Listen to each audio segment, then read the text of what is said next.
based upon those who control the information from out of the Pentagon and from all of the secret societies. So you must understand what the symbolic references are, because what they do is they deal with symbolism first, mathematics second, numerology. They deal with all of those things before they move. Now, he was sentenced to life imprisonment June the 12th, 1964. 13th of June, he arrives at Robben Islands, assigned to number 46664. The order is centered on allegorical elements of the Knights of Malta, inheritors of the medieval Knights Hospitalier. So, is it this Mandela, the strategist, the wartime general, or are we again talking about this man? Which is the Mandela effect? Let's go forward and let's take a little look at how Mandela, the one that we have lionized, and you know every time they build up a black man, what happens? He's either really controlled and bent over, or he has been lobotomized. And here we are again, and here he is sitting amongst serpents and reptiles. And the only one smiling. Here we go with that boot black. And everybody is lionizing him. Anytime the Zionists and the Vatican lionizes your activities and puts you out in the world for someone to be suspect, please. Well, Aleister Crowley and your boy, Sammy the Davis. Don't be fooled. All of these people here are run by these serpents. Know that they are the ones. And the thing about it is, the one on the bottom is a Jesuit too, which is against the code of the Catholic Church. No Jesuit is supposed to sit on the throne of the white Pope. Well, we got one. He's the one, after Trump was elected, who fired all the Masons. Why? Because Trump is a Grand Mason of an old lodge called the Lodge of Solomon. The old Lodge of Solomon was tasked with maintaining the republicanism of the United States, which Obama and all of the so-called Democrats were actually about to give away. They sent away all of your constitutional rights, your indigenous rights, and put them in the hands of foreigners. And most people are saying, well, we hate Trump, Trump is this and Trump is that. What you complaining about? As I said, you don't have a horse in this race. Because what's going on is a war between secret societies. And understand the synchronicity, the synthetic synchronicity and the art of temporal deception. Now, temporal just simply means time. How do you tweak your perception of time? Okay? Listen carefully. What did Sun Tzu say? Sun Tzu said, all war is based on deception. Could the Mandela effect be about shaking the foundations of trust in one's own personal perceptions and interpretations of reality, and imparting that sense of insecurity through comparisons with another's individual sense of their own insecurity and mistrust of what they came to believe is reality? Those who experience it usually files it in their minds as their own personal observational quirk that appears contrary to the consensus reality that we all live in. This motivates them to seek validation of their experience from someone else's perspective. That's how the mental meme of doubt becomes viral.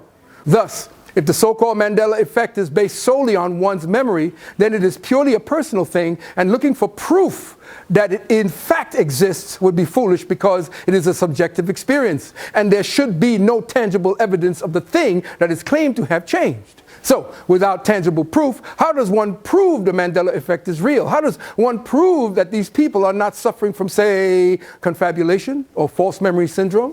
What can be asserted without evidence can be dismissed without evidence. So if I don't believe you and you can't show me the evidence, then when I dismiss it, that's it. Now, a lady, that lady who thinks that she's Marilyn Monroe reincarnated. We're joined from Cleveland by that lady, Sherry Lee Laird. She claims to have been the blonde bombshell in another life. Well, maybe in this life. I'm a little confused if you're reincarnated or flashback.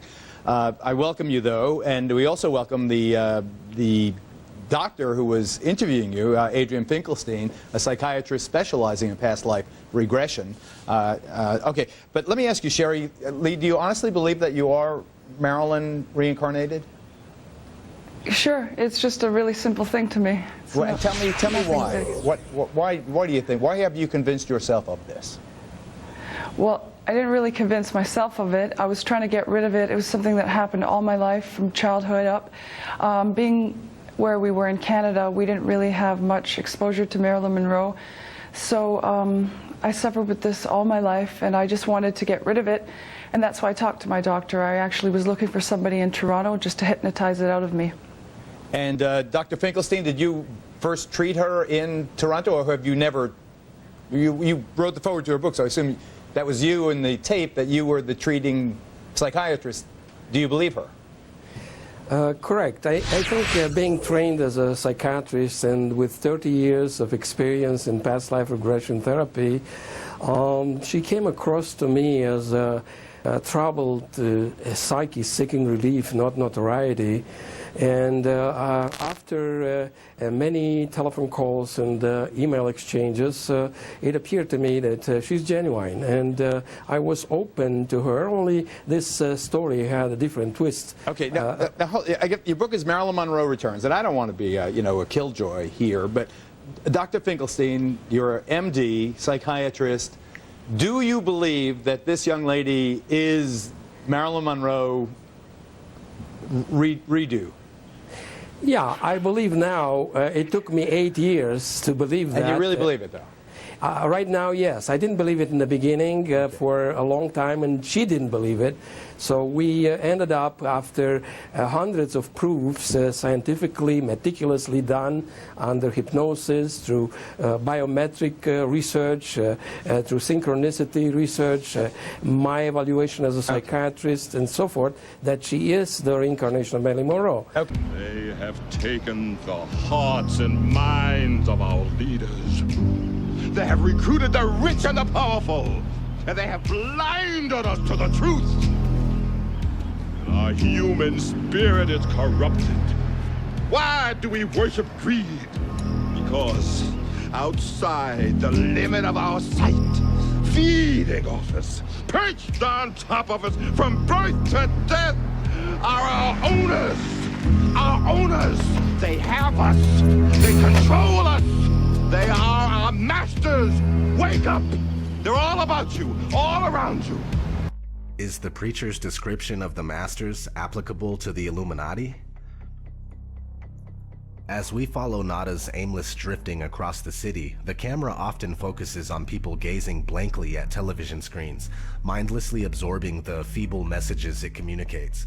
Regular Joes appear to truly enjoy their television shows, until an obscure organization hacks the airwaves to broadcast subversive messages about the hidden rulers of the world. Natural looking, easy to apply nails, pre-colored in 7 luscious hues. Just... Our impulses are being redirected. We are living in an artificially induced state of consciousness that resembles sleep. Oh, goddamn hacker, that second time tonight that asshole's cut in. The movement was begun 8 months ago by a small group of scientists who discovered, quite by accident, these signals being sent through... It's giving me a headache. Yeah, tell me about it. Us took the hackers months to figure out how to do this. The poor and the underclass are growing. Racial justice and human rights are non-existent. They have created a repressive society, and we are their unwitting accomplices. Their intention to rule rests with the annihilation of consciousness. We have been lulled into a trance. They have made us indifferent to ourselves, to others. We are focused only on our own gain.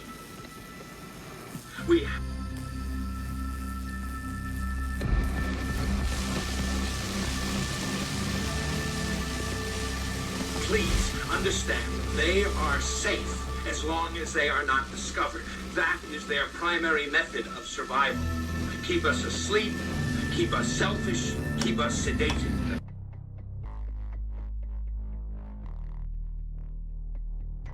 The average Joes who watch this pirated TV broadcast all get a massive headache. The raw truth is indeed too much for most people to bear. One such viewer switches the channel after telling the guy on TV, Blow it out your ass. just like today, most people do not want to hear about this kind of stuff. They just want to go back to playing on their phone or mindlessly viewing television. But one of the symbols that you will see literally everywhere there are dragons. Dragons are guarding the entrance to the city. They're all over the place. They're all over London in general. So, I mean, those of us that sort of jokingly talk about the reptilian queen and everything, I mean, we're really not too far off. I took a tour of the Tower of London, which is used to be the castles where King George lived and ruled back in the 1100s. And I, you know, it's interesting. We did all the touristy type things, but I decided that I was going to just start taking pictures of anything reptilian related that I found in this castle, and it was everywhere. I mean, it was on the tops of these helmets that they'd had, the suits of armor that they would use for jousting had like a lizard on the top, and I mean, just very unnatural places that you would put a lizard or a dragon. They seem to be obsessed with it there with regard to and of course, a lot of cultures speak through symbols more so than they do words. So you would see these sort of overriding themes, which was dragons, lizards, and just an obsession with jewels and things like that. So Joe, there's an obsession, isn't there? You know, throughout time with these reptilian lizard entities that certainly aren't from our dimension, our world, and we can go way back into ancient times, right? Man, that's what this is all about. Let's just start out by at least coming to an agreement that history as we know it is not the real history of the planet. I think we can both agree on that, right? Oh, absolutely, dude. Right. So instantly, that is something that has to be acknowledged first and foremost.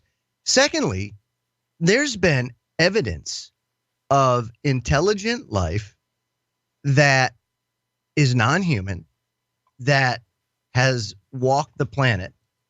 A great example of that is the elongated skulls down in South America. So not human DNA, but certainly something of an intelligent life form that roamed the earth. Again, like I said, it's much more like Lord of the Rings back then than it was cavemen and Neanderthals and things like that. So I find it extremely plausible. As a matter of fact, I'm banking on it that there were reptilians. Well, Joe, and as well. Probably many other species, Kev. Yeah, and in recent times, doing a bit of digging into some of the shows I've been preparing for, I came across a story about tribes in the Amazon. Yeah. I don't think politicians are natural crooks. Not all of them. No, I don't think most of them are. I think they are actors. And actors are neither men nor women. Actors belong to a third sex.